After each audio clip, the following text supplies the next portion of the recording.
ওটা কি হলো? আমি আর পারবো না। শুনেন, আপনার জায়গা যে এত টাইট কিন্তু জায়গা থাকে, হ্যাঁ? আজ তোর টাইট থাকবো না তো কি থাকবো? জামাই এই যে বিয়ের পরে 3 মাস রাইখা, 3 মাসে মনে করো রাইখা যে গেছে বিদেশে 4-5 বছর হয়ে গেছে, দেশে আসার নাম নাই। টাইট থাকবো না কি হয়েছে? আর আমি আপনার কাছে আসছি না, আর আপনারই তো আমার বুঝেন না কেন নদীটা। এই আপনি চুপ থাকেন, আপনার চিকিৎসা করে আসবো না, আপনি যান যান। আজব তো, আপনি ডাক্তার আছেন, চিকিৎসা করবেন না? চিকিৎসা করেন। ধুর, এত যদি টাইট থাকে ওই জায়গাতে কোনো জিনিস যায়, শুনেন, মোটে করে ঢুকে না, একদম ঢুকেই না, বুঝছেন কি? কত ওষুধ দিয়ে চেষ্টা করলাম তাও ঢুকে না। এখন যদি না ঢুকে তাহলে দোকানের মতো কিছু দেন তো লাগবো, যেটা দিলে ঢুকবো দেন লাগবো, তাই না?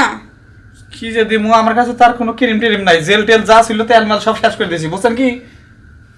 আচ্ছা স্যাপটেপ দিয়ে দেবেন দোকান। ও ভালোটা কথা কইছেন, স্যাপ দিলেও তো ডুব পিছলা, বোঝে না? নেন এবার স্যাপ দিয়ে ঢোকাম, নেন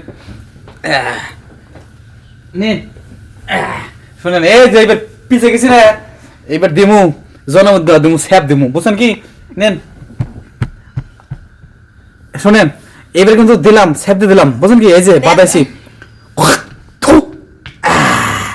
অনেক সুন্দর জিনিস, নেন। অনেক মজা না? হ্যাঁ, এই ঢুকছে রে, মাথাটা কোন রকম ঢুকছে, বুঝছেন কি? এই ওটা সব নষ্ট হয়েছে, ওটা করছে কি? দেন আমার চেম্বার টেম্বার সব নষ্ট হয়ে গেল, ওটা। হ্যাঁ, আপনার যখন কাজে হবে না, ওটা আসলে কিছু পারে না। আজ ডাক্তারি করতে আরে কেবল কোন কথা বলেন আপনি। শুনেন, থুতু দিয়ে কোন রকম খালি মাথা ঢুক দিছি, দেওয়ার পরে মনে করেন যে আপনার দেহে পানি ঠেলে আসতেছে, আমার মনে হয় বিছনা নষ্ট হয়ে গেল। জানেন পানি হবে না কি হবে? জানেন পানি হবে না, ওই আইসে অনেকদিন ধরে, অনেকদিন না খেয়ে রয়েছে, ড্রম দিয়ে আজব তো। এমন ডাক্তার না অন লাগে, চিন্তা করা যায়। দেখছে, এত রোগী চিকিৎসা করছি, তেলও দেওয়া লাগে নাই, আগেই ফ্যাস ফ্যাস করে ঢুকে গেছে গা, ফেরফার করছে।